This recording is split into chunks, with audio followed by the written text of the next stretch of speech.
Salut les amis, bienvenue à notre laboratoire scientifique. Aujourd'hui, nous allons explorer un monde fascinant, les effets du sel sur les levures. Mais n'ayez pas peur, vous ne vous endormirez pas. Au contraire, nous allons rendre cette expérience amusante. Ça sent bon le bord de la mer.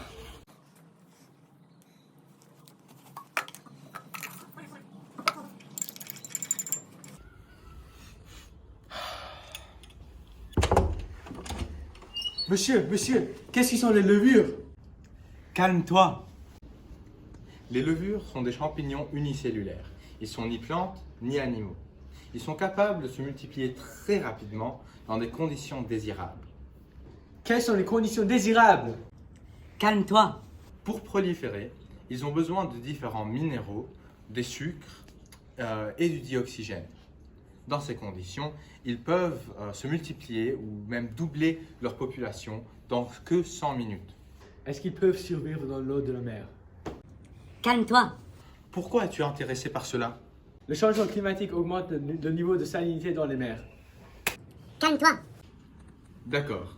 C'est ce que nous allons déterminer aujourd'hui. D'après mes recherches, je soupçonne que la solution saline va faire augmenter ou améliorer la prolifération des levures jusqu'à une certaine concentration saline où le sel commencera à nuire à la prolifération des levures dans l'eau.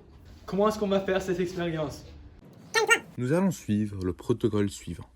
Allumer une balance électronique. Peser 1 g de levure dans une coupelle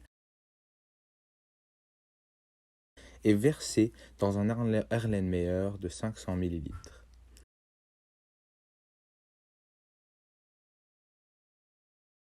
Peser 1 g de sucre dans la coupelle et verser dans l'Erlenmeyer. Remplir l'Erlenmeyer jusqu'aux 500 ml avec de l'eau du robinet. Homogénéiser la solution après avoir fermé l'Erlenmeyer avec un bouchon. Prendre 5 boîtes de pétri de différentes concentrations de sel dans le gel nutritif. Les concentrations de 0 g par centilitre, 5 g par centilitre, 10 g par centilitre, 20 g par centilitre et finalement 35 g par centilitre, ce qui est la salinité de la mer. Ensuite, nous allons mettre les boîtes au frigo pendant 24 heures et après avoir laissé l'Erlenmeyer dans une étuve pendant 4 jours à 35 degrés Celsius, verser 20 ml de la solution dans un bécher.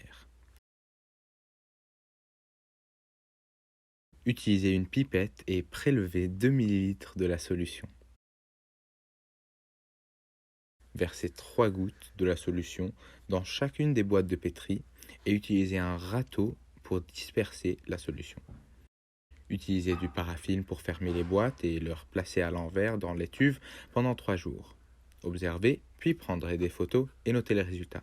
Après 2 séries d'expériences, on a observé qu'à 0 mg de sel, les levures ont pu se reproduire sans problème, mais qu'à 5 mg, leur prolifération commence à diminuer et donc la surface couverte par les levures diminue.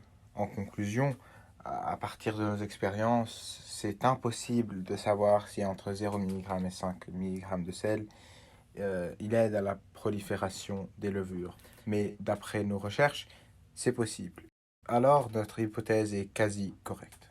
Quelque chose qu'on a pu faire mieux et qu'on n'a pas vraiment fait assez d'expérience pour avoir un résultat entièrement fiable. Et finalement, la quantité de levure dans chaque échantillon n'était pas la même à chaque fois.